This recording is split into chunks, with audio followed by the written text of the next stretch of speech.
कुल 5 प्रश्न यहाँ पर दिए हुए हैं, ठीक है। Page number 165।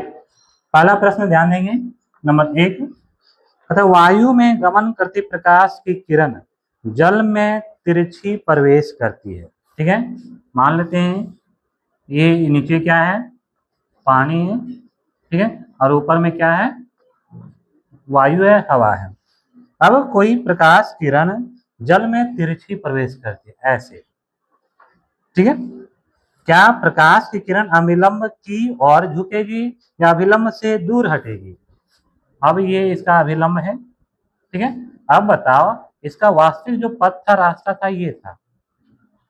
अपवर्तन के बाद यह जो प्रकाश किरण है यह अविलंब की ओर मुड़ जाएगी या अविलंब से दूर जाएगी?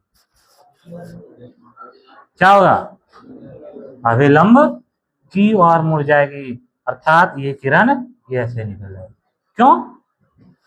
क्योंकि यहाँ पर प्रकाश की किरण विरल माध्यम से सघन माध्यम में प्रवेश कर रही है, और जब विरल से सघन में प्रवेश करती है तो यह अभिलंब की ओर मुड़ जाती है, ठीक है। और पुनः जब सघन से जब विरल में जाएगी तो अभिलंब से दूर, ठीक है। इसमें हमेशा कंफ्यूजन होता है, और इसके लिए कंफ्यूजन से बचने के लिए आप इस फिगर को हमेशा ध्यान में रखना, ठीक है। जो स्लैब वाला बताए थे, क्या होता है, पहले इस प्रकार से, उसके बाद ऐसे, और फिर ऐसे। अर्थात ऊपर में कैसा माध्यम, विरल माध्यम।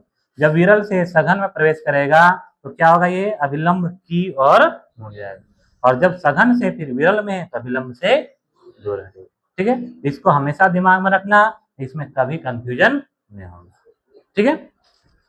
दूसरा क्वेश्चन,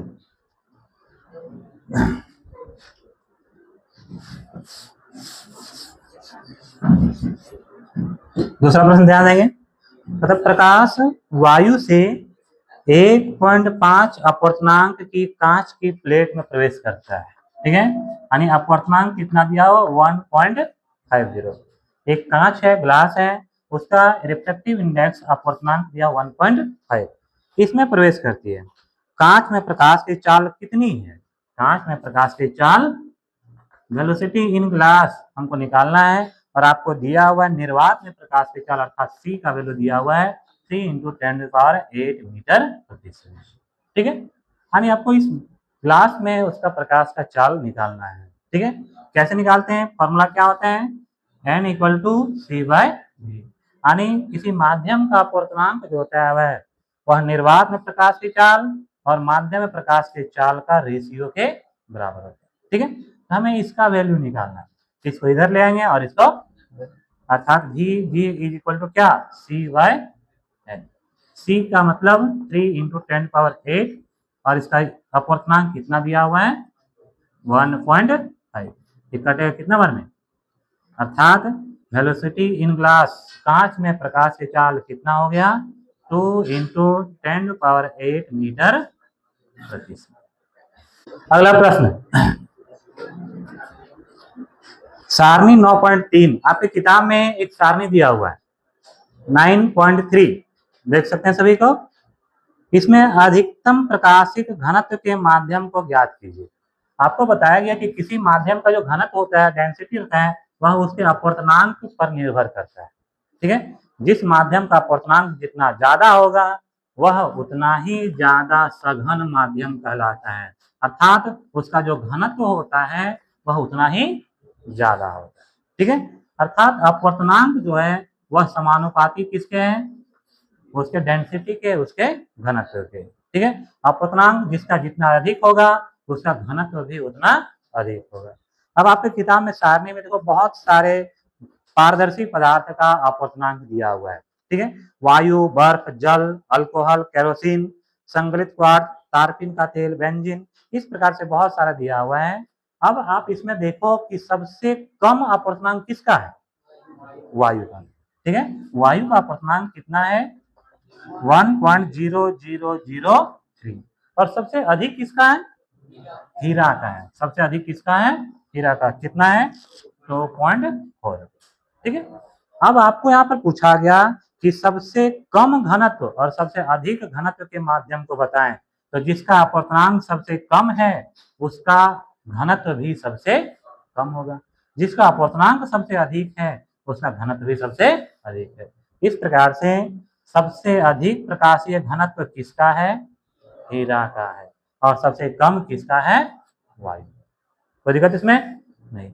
अब इसमें प्रश्न और भी तरीके से घुमा के पूछा जाता है, ठीक है। जैसे अगला क्वेश्चन में दिया हुआ है, देखो आपको केरोसिन, तारपीन का तेल और जल, तीन चीज दिया हुआ है। केरोसिन है, तारपीन का तेल है और क्या है? जल है। तीन चीज दिया हुआ है, ठीक है।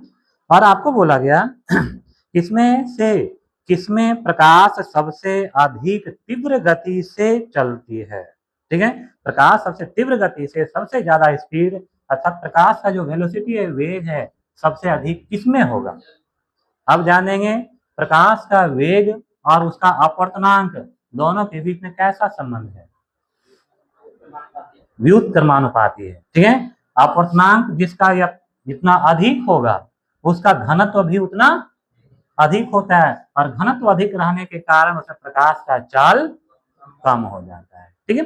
इन तीनों को ध्यान देखेंगे। इसमें से देखो केरोसिन का अपवर्तनांक कितना होता है? 1.44 होता है, ठीक है। तारपीन का तेल कितना है? 1.47 और जल का कितना है? 1.33, ठीक है। आप देख सकते हैं कि सबसे कम अपवर्तनांक किसका? जल का। जब अपवर्तनांक सबसे कम है इसका घनत्व भी सबसे कम होगा। अर्थात इन तीनों में से सबसे विरल माध्यम कौन है? जल है, ठीक है। अर्थात इसके कणों के बीच में खाली स्थान ज्यादा है इसके तुलना में, ठीक है। इनके तुलना में इसमें खाली स्थान ज्यादा है, इसीलिए प्रकाश का जो वेलोसिटी है, चाल है, वह सबसे अधिक किसमें होगा? जल में होगा। जल से थोड़ा सा कम किसमें होगा बताओ? जल से कम किसमें होगा? केरोसिन में होगा। और उससे भी कम किसमें होगा? तारपीन का तेल, ठीक है। इस प्रकार से याद रखना, जिसका घनत्व अधिक उसका अपवर्तनांक अधिक, और जिसका अपवर्तनांक अधिक उसमें प्रकाश की चाल उतना ही कम होगा, ठीक है। हीरा का अपवर्तनांक है 2.42। इस कथन का क्या तात्पर्य? ध्यान दे। हीरा का जो अपवर्तनांक है एन, यहाँ पर डी फॉर डायमंड, क्या लिखते हैं? यानी कितना दिया हुआ है? 2.42। आपको बोला गया कि इसका क्या मतलब है, इससे हम क्या समझेंगे, ठीक है। हीरा का अपवर्तनांक 2.42 है, यह हमें क्या बताता है? यह हमें क्या बता रहा है? ध्यान देंगे। आपको बता चुके हैं एन इक्वल टू क्या होता है? C/V, ठीक है। यहाँ पर हम डायमंड से बात कर रहे हैं, डायमंड से संबंधित। यहाँ पर क्या लिखते हैं? यानी हीरे का अपवर्तनांक बराबर निर्वात में प्रकाश का चाल बटा हीरा में प्रकाश का चाल, ठीक है। अर्थात VD इज इक्वल टू क्या होगा? 1/ND इंटू C, अर्थात 1/ND, अर्थात इसका मान हीरा का अपवर्तनांक कितना दिया हुआ है?